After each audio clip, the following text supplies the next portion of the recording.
Hello everyone, welcome to our channel. तो जैसा कि आप सब जानते हैं कि हम यहाँ पर बीएड फोर्थ सेमेस्टर का जो हमारा सब्जेक्ट है भारतीय परिप्रेक्ष्य में पर्यावरणीय शिक्षा यानी environmental education in Indian perspective, इसके बारे में डिस्कस करते हैं। और ये हमारा यूनिट फर्स्ट चला है। यूनिट फर्स्ट का ये पार्ट बी है।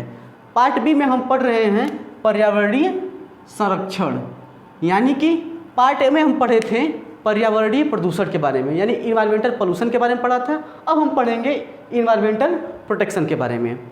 ठीक, इन्वायरमेंटल प्रदूषण में हमने जितने भी प्रकार के प्रदूषण हैं उसके बारे में बहुत ही विस्तृत अच्छे तरीके से व्याख्या किया था और समझे थे कि क्या कैसे है और उसका प्रभाव किस प्रकार से हमारे इन्वायरमेंट पर पड़ रहा है। अब हम पढ़ेंगे कि किस प्रकार से हम इन्वायरमेंट को संरक्षित करें, यानी किस प्रकार से बचाएं, जिसमें हम पढ़ेंगे कि भारतीय नेताओं की क्या भूमिका है पर्यावरण संरक्षण में, जिसमें हमें महात्मा गांधी, रविन्द्रनाथ टैगोर और जे कृष्णमूर्ति के बारे में पढ़ना है। उनमें से आज हम लिए हैं महात्मा गांधी को। ठीक, इनके बारे में एग्जाम में पूछेगा, इन लोग के बारे में 2 या 1 के बारे में लिखने के लिए ज़रूर आएगा। ये इम्पॉर्टेंट है आपके लिए। इनके बारे में लिखने से पहले, यानी इन्होंने पर्यावरण के लिए क्या काम किया या क्या कहा है पर्यावरण के प्रति, आपको क्या करना होगा कि सबसे पहले इनका एक छोटा सा जीवन परिचय जरूर लिखना होगा, लिखना पड़ेगा। तो मैं यहाँ पर उनके बारे में पूरी अच्छी तरीके से नहीं, बस एक छोटा सा रिकैप करते हुए चलेंगे ताकि आपको रिकॉल हो जाए कि क्या था। इनका जन्म 2 अक्टूबर 1869 को पोरबंदर गुजरात में हुआ था। इनके पिता राजकोट में एक दीवान थे। पिता का नाम करमचंद गांधी था, आपको पता ही था। माता का नाम पुतलीबाई। यानी ये सब जो समान जानकारी है आपको पता है।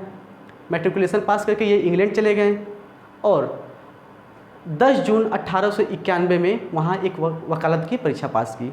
उसके बाद 1893 में ये एक कानूनी सलाहकार के रूप में दक्षिण अफ्रीका चले गए, जहाँ उनको जब ट्रेन से उतार दिया गया तब उनको पता चला कि भाई मेरी असली जगह यहाँ पर नहीं है। जब मेरे साथ ऐसा हो रहा है, जबकि मैं एक वकील हूँ, इतना पढ़ा लिखा हूँ, तो भाई मेरे देश में तो ऐसे भी गरीबी चल रही है, लोग निरक्षर अनपढ़ है, उनके साथ क्या हो रहा होगा। बस वहीं से उनका मन हटा। उसके बाद वो स्वतंत्रता संग्राम में सक्रिय रूप से भाग लेना शुरू कर दिया। उसके बाद उन्होंने कई सारे आंदोलन चलाया, भारत छोड़ो आंदोलन, असहयोग आंदोलन, सविनय अवज्ञा आंदोलन, यानी उन्होंने स्वतंत्रता के लिए अपनी पूरी जान लगा दी, जिसका परिणाम ये हुआ कि 15 अगस्त 1947 को हमारा देश आज़ाद हुआ। लेकिन आज़ादी के बाद ही क्या कि देश का विभाजन भी हो गया और देश के विभाजन में सांप्रदायिक दंगे शुरू हो गए। और इन्हीं सांप्रदायिक दंगों में आपको सारी चीज़ें पता हैं, लेकिन बस मैं रिकॉल करते हुए चल रहा हूँ। बताने के चक्कर में कुछ इनके भी विचारों से मतभेद खाए हुए एक व्यक्ति जिनका नाम नाथूराम गोडसे था, उन्होंने 30 जनवरी 1948 में इनकी गोली मारकर हत्या कर दी। ये रहा इनका जीवन परिचय। अब हम देखते हैं कि ये पर्यावरण यानी और शिक्षा के बारे में क्या सोचते थे। देखिए, सबसे पहले देखते हैं कि शिक्षा के बारे में क्या जानते थे या क्या चाहते थे। इन्होंने कहा कि सच्ची शिक्षा वह है जो बालकों की आत्मिक, बौद्धिक और शारीरिक क्षमताओं को उनके अंदर से बाहर प्रकट व उत्तेजित करती है। इनके अनुसार शिक्षा वह है जो बालक के अंदर, जो भी शक्ति है बालक के अंदर, आत्मिक, बौद्धिक और शारीरिक क्षमताओं, जो भी कैपेसिटी है, उसको अंदर से बाहर लाती है। ठीक, ये इन्होंने कहा है शिक्षा के बारे में। देखिए, ये एक पर्यावरणविद नहीं थे, यानी इन्वायरमेंटलिस्ट नहीं थे, लेकिन फिर भी ये पर्यावरण के प्रति सचेत थे। एक्चुअली था ये कि उस समय पर्यावरण प्रदूषण नाम की कोई चीज़ ही नहीं थी। क्या पर्यावरण के लिए ये सब कोई चीज़ होता ही नहीं था। वो तो 1950 यानी जब धीरे धीरे इंडस्ट्रियल, जब औद्योगिकरण जब शुरू हो गया, उसके बाद से जब बहुत ही खतरनाक तरीके से ये सब होने लगा, तब जाके यहाँ पर पर्यावरण के प्रति लोग जागरूक हुए हैं। अब तो पता ही है कि जब धीरे धीरे शुरू हुआ है 1972 में, जब मॉन्ट्रियल प्रोटोकॉल स्थापित हुआ, तब पता चला कि भाई हमारे पर्यावरण जो है वो दूषित हो रहा है। उसके होने के बाद भी रुका नहीं और आज भी वैसे ही चल रहा है। ठीक, तो उन्होंने क्या कहा है पर्यावरण के बारे में कि पर्यावरण संरक्षण के संबंध में गांधी जी के विचार क्या हैं, इनको देख लेते हैं थोड़ा सा। ये कहें, गांधी जी बोल रहे थे या बोल रहे हैं कि प्राकृतिक उपचार को ही शारीरिक रोगों, देखिए प्राकृतिक उपचार को ही शारीरिक रोगों से मुक्ति पाने का सर्वोत्तम उपाय माना।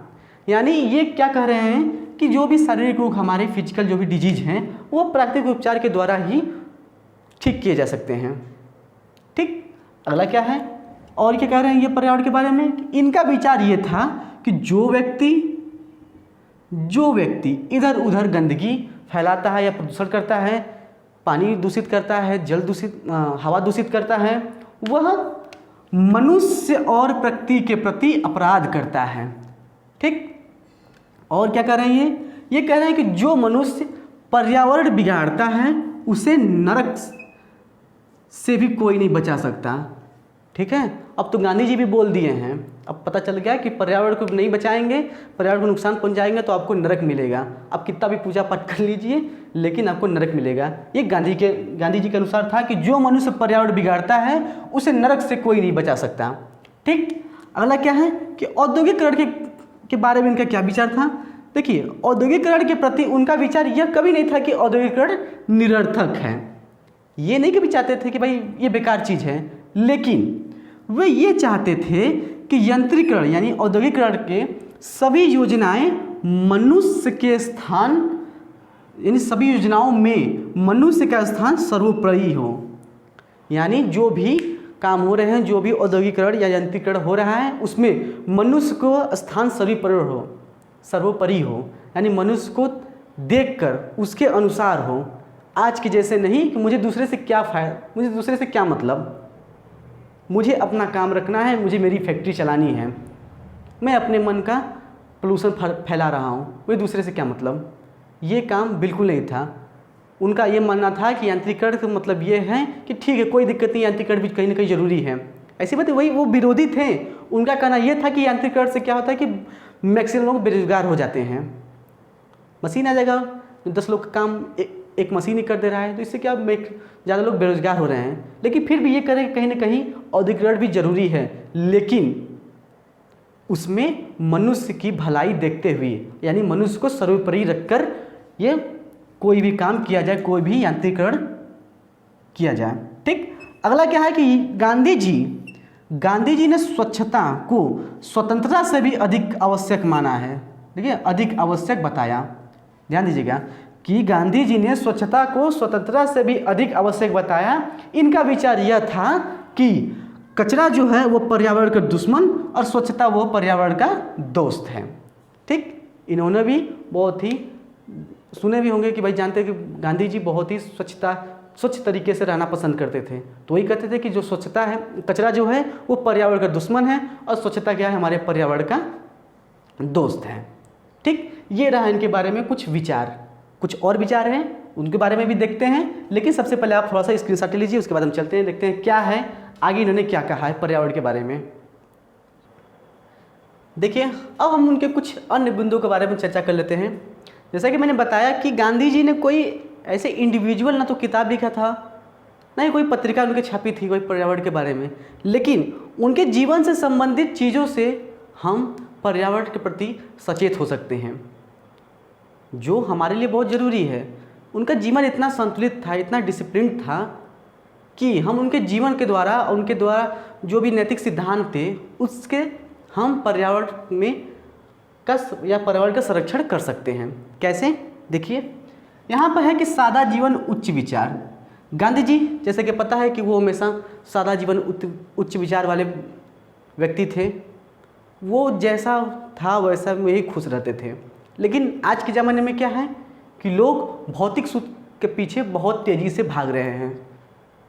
मेरे पास नहीं है ये चीज़ तो मुझे वो चीज़ चाहिए, पंखा है, कल कूलर, परसों एसी चाहिए।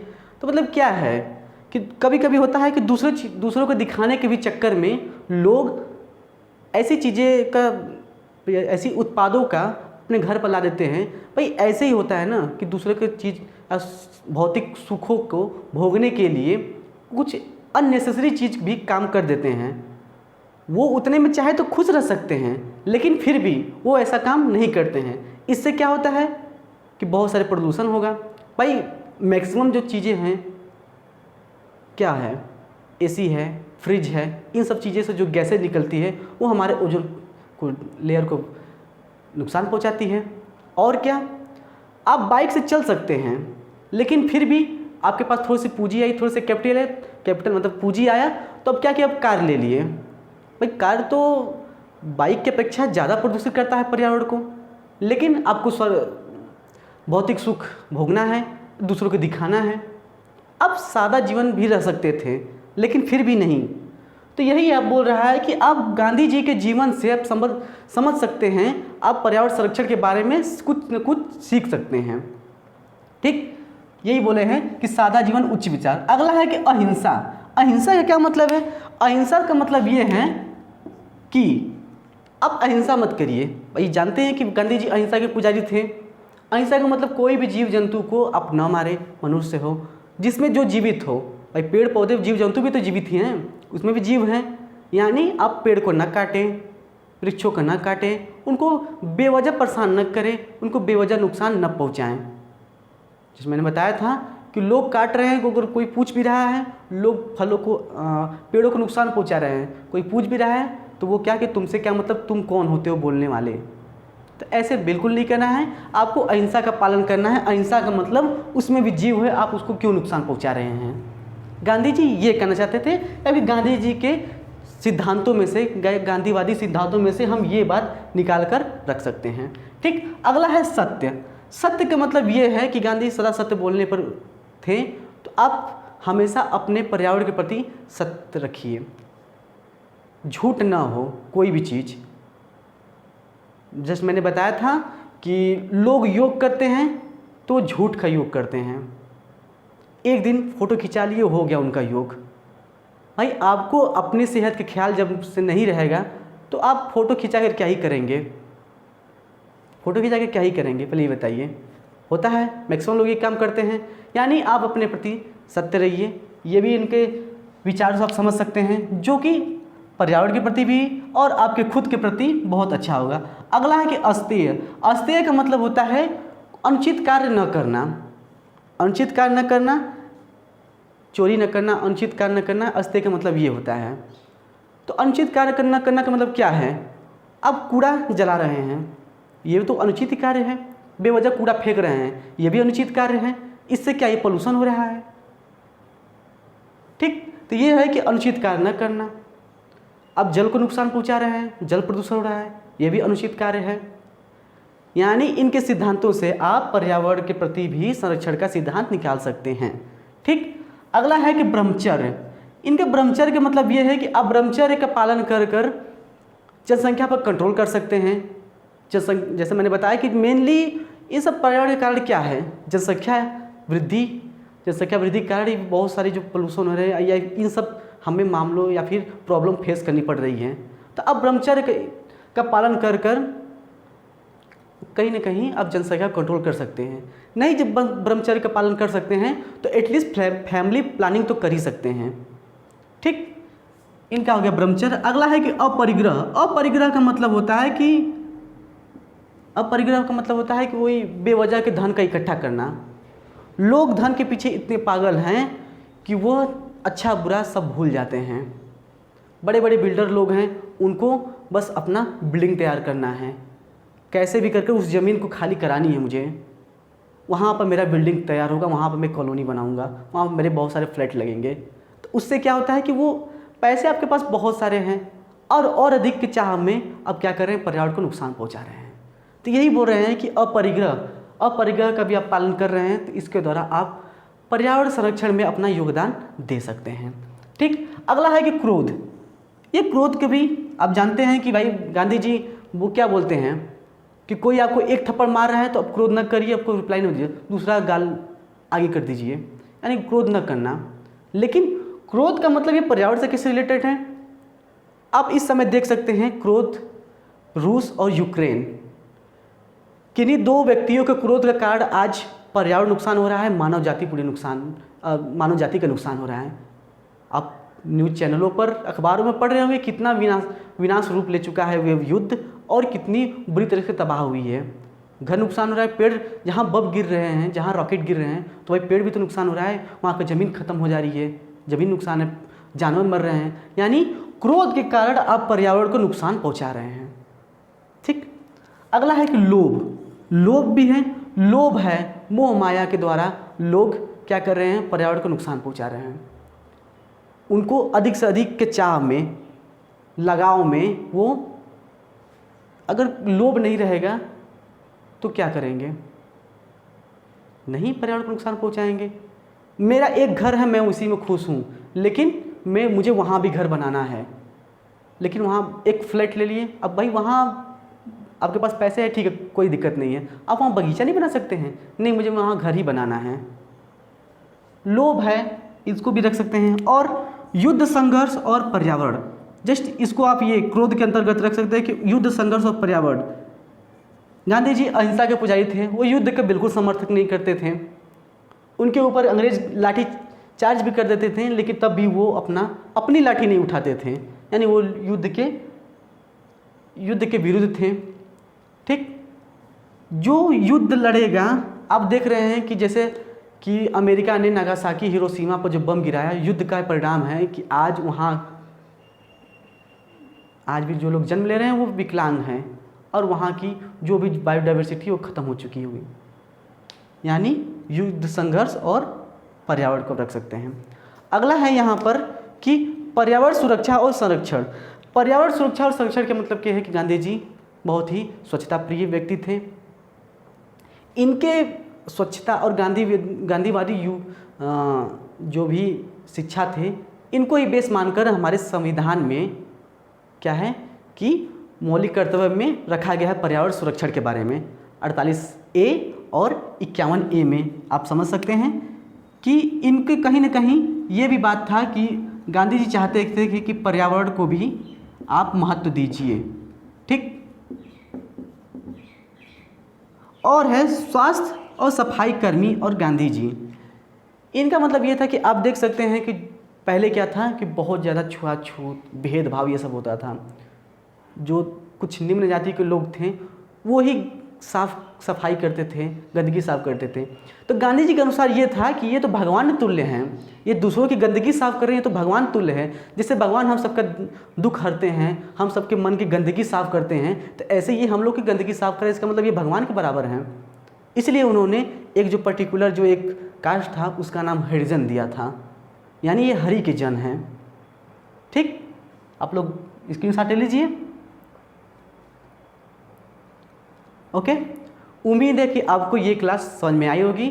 मैंने पूरा अपना प्रयास किया कि आपको बात समझ में आए। नेक्स्ट क्लास में हम पढ़ेंगे गुरुदेव रविन्द्रनाथ टैगोर के बारे में। ठीक। तो मिलते हैं नेक्स्ट वीडियो में, तब तक के लिए थैंक यू।